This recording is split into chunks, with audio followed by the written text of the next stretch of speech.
Hello friends, आप सभी का स्वागत है आपके अपने यूट्यूब चैनल टेक्नो मास्टर अभिषेक में। तो जैसा कि स्टूडेंट्स हमने चैप्टर 3 स्टार्ट किया था और चैप्टर 3 का पार्ट 1 ऑलरेडी अपलोड कर चुका हूं। तो होप आप लोग को कंट्रोल सिस्टम का बेसिक उसमें समझाया था, वो आप लोग को पसंद आया हो, समझ में भी आया हो। तो चलिए स्टूडेंट्स, आज आगे बात करेंगे हम सिस्टम डिवाइसेस यानी chapter 3 of CNC machine and automation का, उसका पार्ट 2 डिस्कस करेंगे, जिसमें बेसिकली हम स्टूडेंट्स डिस्कस करेंगे कि कंट्रोल सिस्टम कितने प्रकार के होते हैं, टाइप्स ऑफ कंट्रोल सिस्टम हम डिस्कस करने वाले हैं। तो बेसिकली कंट्रोल सिस्टम को स्टूडेंट्स अगर देखें तो बहुत तरीके से कैटेगराइज किया जाता है, लेकिन हम हमारे जो कोर्स में बेसिकली दो तरीके से स्टार्टिंग में हम कैटेगराइज करते हैं, वो स्टूडेंट्स हम डिस्कस करेंगे। तो चलिए स्टार्ट करते हैं students without wasting any time. तो टाइप्स ऑफ कंट्रोल सिस्टम, तो control system can be classified into two basic types. दो बेसिक टाइप कौन से होते हैं, दो बेसिक भागों में इसको वर्गीकृत किया जाता है अगर हिंदी में बोलें तो number one is open loop, खुला लूप कंट्रोल सिस्टम, यानी कि खुला लूप नियंत्रण निकाय, या फिर हम शॉर्ट इसको दूसरा क्या है टाइप इसका, क्लोज्ड लूप यानी कि बंद लूप, या फिर फीडबैक नियंत्रण निकाय, ये बोल सकते हैं। ओपन लूप को शॉर्ट में ओएल भी बोल सकते हैं, क्लोज लूप को सीएल, फीडबैक को एफबी। तो क्लोज लूप का एक और नाम होता है फीडबैक कंट्रोल सिस्टम भी बोल सकते हैं स्टूडेंट्स। तो वन बाय वन हम डिस्कस करेंगे स्टूडेंट्स कि ये होता क्या है ओपन लूप, और उसके कुछ एग्जांपल्स के साथ, तो आप लोग को और अच्छे से समझ में आएगा। तो चलिए स्टार्ट करते हैं, ओपन लूप कंट्रोल सिस्टम के बारे में पढ़ते हैं। तो ओपन लूप कंट्रोल सिस्टम, इसका बेसिकली मतलब क्या है कि control system in which the output has no effect on the control action are called as open loop control system। मतलब कंट्रोल, ऐसा कंट्रोल सिस्टम, ऐसा नियंत्रण निकाय है जिसपे हमारे आउटपुट पर कोई जोर नहीं है, मतलब आउटपुट पे कोई इफेक्ट नहीं पड़ेगा, हमें उसका कंट्रोल उसके कंट्रोल नहीं कर सकते, उसका उस पर नियंत्रण नहीं कर सकते। तो आउटपुट जैसा निकला है वही हमारा रिजल्ट होगा, उस पर हमारा नियंत्रण नहीं होगा। तो वो आपका क्या कहलाएगा, ओपन लूप कंट्रोल सिस्टम कहलाएगा। और in an open loop control system the output is neither measured nor fed back. तो ओपन लूप कंट्रोल सिस्टम में जो आउटपुट निकलता है उसको हम ना ही मेजर करते हैं, ना मापते हैं, ना ही उसकी फीडबैक लेते हैं comparison with the reference input. तो एक रेफरेंस, एक पैमाना इनपुट होता है, पैमाना जो होता है उससे हम कभी कंपेयर भी नहीं करते इसमें, ना उससे मेजर करते हैं कि उसके हिसाब से आया है कि नहीं आया रिजल्ट। तो ये ओपन लूप कंट्रोल सिस्टम होता है। तो चलिए आगे और डिस्कस करते हैं इसके कुछ एग्जांपल्स के साथ। और उससे पहले हम देख सकते हैं यहाँ पे एक ब्लॉक डायग्राम के मदद से, जब भी आपका टाइप्स ऑफ सिस्टम पूछेगा तो ब्लॉक डायग्राम जरूर बनाएंगे कंट्रोल लूप सिस्टम का, चाहे वो ओपन हो या क्लोज हो, तो दोनों का डायग्राम जरूर बनाएंगे। तो यहाँ पे देख सकते हैं ओपन लूप कंट्रोल सिस्टम में क्या लगा हुआ है। सबसे पहले स्टूडेंट्स, यहाँ पे सबसे पहले स्टूडेंट्स लगा हुआ है आपका कंट्रोलर। कंट्रोलर के बाद आपका क्या लगा हुआ है, प्लांट कंट्रोलर या फिर प्रोसेस। तो कंट्रोलर है और दो ब्लॉक हैं, एक तो कंट्रोलर हो गया, दूसरा आपका क्या हो गया, प्लांट कंट्रोलर, यानी कि जो आपका प्रोसेस होगा, जो प्रक्रिया होगी। ठीक है, तो इसमें क्या होगा, कंट्रोलर में क्या होगा, रेफरेंस कमांड, यानी कि यहाँ पे एक रेफरेंस कमांड इनपुट दिया जाएगा। ठीक है, उसके बाद वो कंट्रोलिंग करेगा उस हिसाब से कंट्रोलर।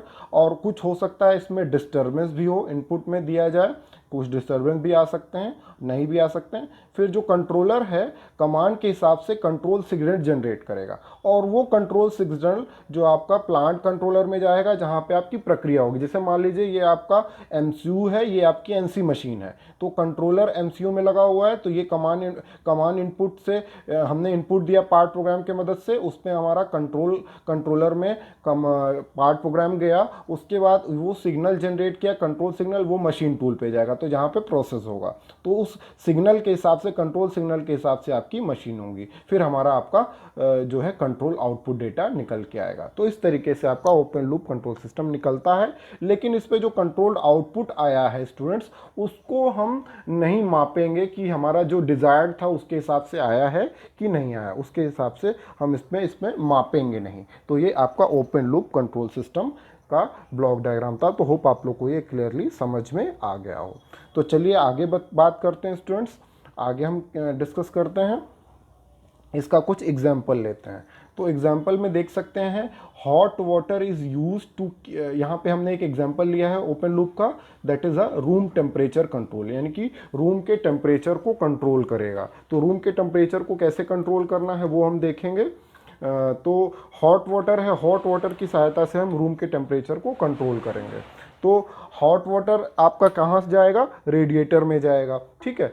तो hot water is use to keep a room at a specified temperature, मतलब ठंडी में हमें अपने रूम को टेम्परेचर को कंट्रोल करना है। तो उसमें क्या होगा, जो हॉट वाटर होगा, गर्म पानी होगा, वो रेडिएटर के थ्रू जाता रहेगा। तो जैसे आपका देख सकते हैं एसी में भी रेडिएटर लगा होता है, तो उसमें जो हॉट वाटर है वो रेडिएटर के थ्रू सर्कुलेट होता रहेगा, ठीक है। एंड उस जो हीट होगी, हीट निकलती रहेगी, heat flows into the room.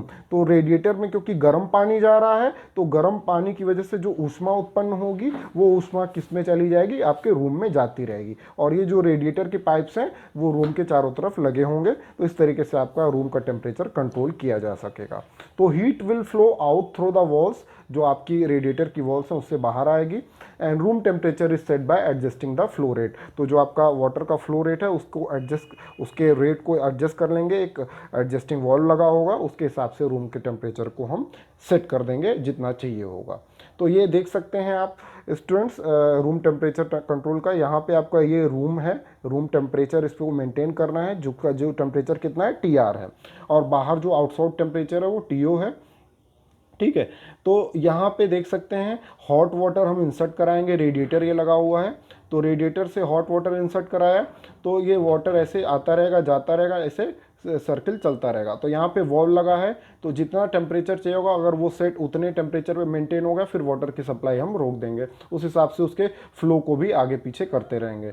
तो यहाँ पे टेम्परेचर मेजरमेंट भी होता रहेगा। तो इस तरीके से जब रेडिएटर में वो हॉट वाटर जाएगा तो हीट आपका अंदर जाता रहेगा और आपका रूम जो है टेम्परेचर मेंटेन रहेगा। और साथ ही साथ इसके जो कुछ हीट जब जाएगा तो रूम के वॉल से भी हीट बाहर निकलती रहेगी। तो इस तरीके से हमें हमेशा वाटर को ये रूम के टेम्परेचर को मेंटेन करना होगा। तो ये आपका ओपन लूप कंट्रोल सिस्टम है। अब इसमें आपको आइडेंटिफाई करके बताना है students, can you identify control system elements. इसमें कौन कौन से जैसे मैंने ओपन लूप कंट्रोल सिस्टम में पीछे बताया, यहाँ पे दिखा सकता हूँ आपको कि कंट्रोलर है, प्लांट कंट्रोल प्रोसेस है। तो यहाँ पे आपको इस सिस्टम में बताना कि कंट्रोलर कौन है, कंट्रोल प्लांट क्या है, प्रोसेस क्या है। ये आप कमेंट बॉक्स में या फिर गूगल क्लासरूम में आप बताएंगे कि यहाँ पे क्या क्या क्या चीज़ें कौन सी है, तो वो एलिमेंट के नाम आप बताएंगे, ठीक है। तो रेडिएटर क्या है, वो कंट्रोलर है कि क्या है, ठीक है, कंट्रोल प्रोसेस है, तो वो सारी चीज़ें आप इसमें मेंशन करके बताइएगा। ये आप लोगों के लिए एक कह सकते हैं असाइनमेंट है ऐसे। तो नेक्स्ट अब देखते हैं स्टूडेंट्स एग्जाम्पल 2। तो फोटोकॉपी मशीन ड्रम हीटिंग। तो फोटोकॉपी जो मशीन होगी उसकी जो ड्रम होती है उसको हीट करना होता है, तभी आपकी फोटोकॉपी होती है, ठीक है। तो वो भी एक कैसा सिस्टम है, ओपन लूप कंट्रोल सिस्टम है। तो जब हम स्विच ऑन करते हैं फोटोकॉपी मशीन को, तो that will not start until the drum is heated. तो वो स्टार्ट नहीं होती जब तक उसका जो ड्रम है उसको हीट ना हो एक प्रॉपर टेम्परेचर पे, प्री डिटरमाइंड एक टेम्परेचर होता है। तो उसको हीट करने के लिए एक तरीका होता है कि हम ड्रम में एक करंट पास कराएं through a coil inside the drum. तो ड्रम में एक कॉइल लगा होगा, उसके थ्रू हम क्या कराएं, एक करंट पास कराएं, जिससे आपका ड्रम जो है फिक्स पीरियड टाइम के लिए, मान लीजिए 2 मिनट के लिए हमने करंट पास कराया, तो आपका जो ड्रम है हीट हो जाएगा, तो आपका जो मशीन है वो स्विच ऑन हो जाएगी। तो इस तरीके से ये भी जो मशीन ड्रम को हीट कर रहे हैं, तो उस पर आउटपुट पे हम नहीं जा रहे हैं, तो ये भी एक ओपन लूप कंट्रोल सिस्टम का कह सकते हैं एग्जाम्पल है। अब it depending upon the how long ago it was switch off. अब ये किस पे डिपेंड करेगा कि ड्रम हीट होगा कि नहीं होगा, ये किस पे डिपेंड करता है कि कितनी देर से वो स्विच ऑफ पड़ा हुआ था। फिर दूसरा चीज़ किस पे डिपेंड करेगा, एनवायरमेंटल टेम्परेचर, यानी बहुत ज़्यादा ठंडी है तो तब भी बहुत देर में स्टार्ट होती है फोटोकॉपी मशीन, और जो आपका मेन वोल्टेज है उस पर भी डिपेंड करता है। तो ड्रम टेम्परेचर में have different values after 2 minutes of heating. तो 2 मिनट हीटिंग के बाद ड्रम का टेम्परेचर अलग अलग हो सकता है। तो जो आउटपुट निकल रहा है, यानी हीट का जो उसका टेम्परेचर निकल रहा है, वो कुछ भी हो सकता है। तो आउटपुट पे हमारा कोई जोर नहीं है, उसका हम टेम्परेचर नहीं मेजर कर रहे, कंट्रोलेबल नहीं है। तो ये आपका क्या है, ओपन लूप कंट्रोल सिस्टम का एक एग्जाम्पल आप दे सकते हैं। होप आप लोग को ये सारा कुछ समझ में आ गया हो। तो चलिए अब आगे बात करते हैं ओपन लूप कंट्रोल सिस्टम के कुछ एग्जाम्पल्स, एडवांटेजेस और डिसएडवांटेजेस की बात करते हैं। तो एग्जाम्पल इसका क्या है, ट्रैफिक सिग्नल। और भी एग्जांपल, जैसे मैंने पीछे 2 एग्जांपल दिए, तो एक और एग्जांपल मैं और देख सकता हूँ, ट्रैफिक सिग्नल भी है, वो भी ओपन लूप कंट्रोल सिस्टम है। वॉशिंग मशीन जो कि सेमी ऑटोमेटिक या automatic machine, fully automatic machine आपकी ओपन लूप कंट्रोल सिस्टम नहीं होती। जो नॉर्मल वॉशिंग मशीन है वो ओपन लूप कंट्रोल सिस्टम है। ब्रेड टोस्टर है, ठीक है। तो अब तो ब्रेड टोस्टर भी कई टाइप के आ गए हैं, तो जो पुराने ब्रेड टोस्टर आते थे वो ओपन लूप कंट्रोल सिस्टम ही होते थे।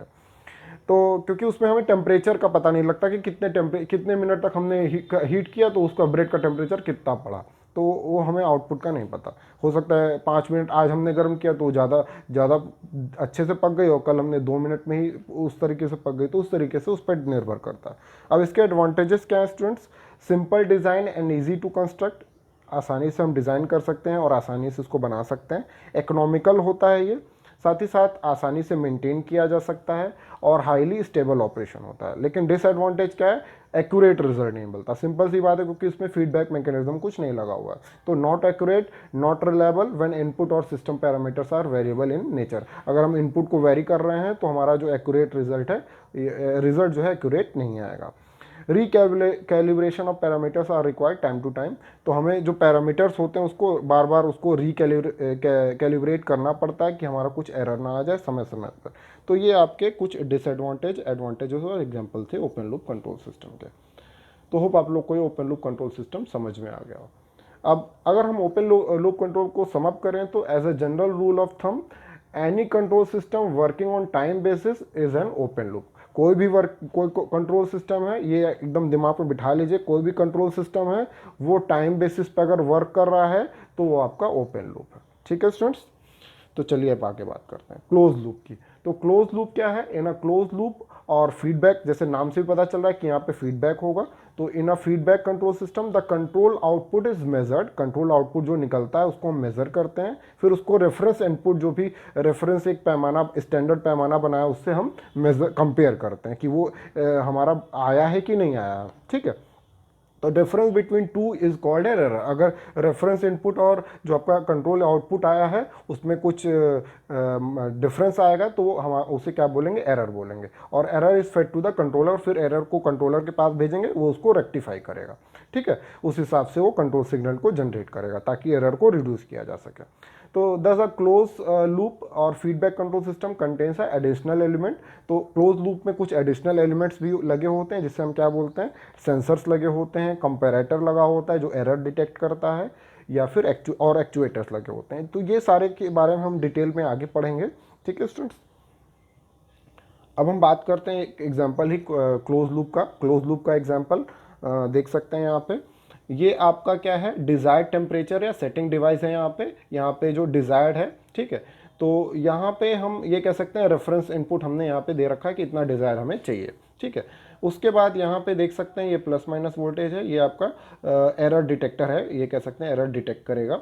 ठीक है, तो जो फीडबैक आएगा यहाँ पे कंपैरिजन होगा बेसिकली। ठीक है, तो अब हम क्या कर रहे हैं? कंट्रोलर के पास अपना डेटा भेज रहे हैं, जो इनपुट है, इनपुट यहाँ से आएगा। ठीक है, उसके बाद मान लीजिए अभी हमारे पास कोई एरर नहीं है तो कंट्रोलर के पास डेटा गया। फिर उसके बाद मान लीजिए वही रूम टेम्परेचर कंट्रोल की बात करते हैं, तो कंट्रोलर के पास गया, कंट्रोलर के पास उसके पास जो आपका सिग्नल जाएगा कंट्रोलर से, कंट्रोल सिग्नल जाएगा वॉल्व एक्चुएटर के पास। तो वॉल्व जो हमने दिखाया था वहाँ पे डायग्राम में, तो वो वॉल्व क्या है? एज ए एक्चुएटर काम करेगा। तो वॉल्व एक्चुएटर के पास कंट्रोल सिग्नल जाएगा।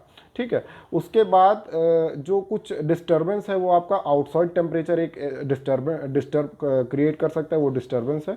ठीक है, तो वॉल एक्चुएटर क्या करेगा? उस हिसाब से सेट करता रहेगा टेम्परेचर को कि भाई हमारा जो डिजायर्ड टेम्परेचर है वो मेंटेन रहे। ठीक है, तो वॉल एक्चुएटर उस हिसाब से रूम को, टेम्परेचर को मतलब कैसे मेंटेन करेगा? जो हॉट वाटर का जो फ्लो रेट है वो यहाँ से भेजता रहेगा उसमें। ठीक है, उसके बाद जो आउटपुट निकलेगा रूम का, वो रूम टेम्परेचर आउटपुट है।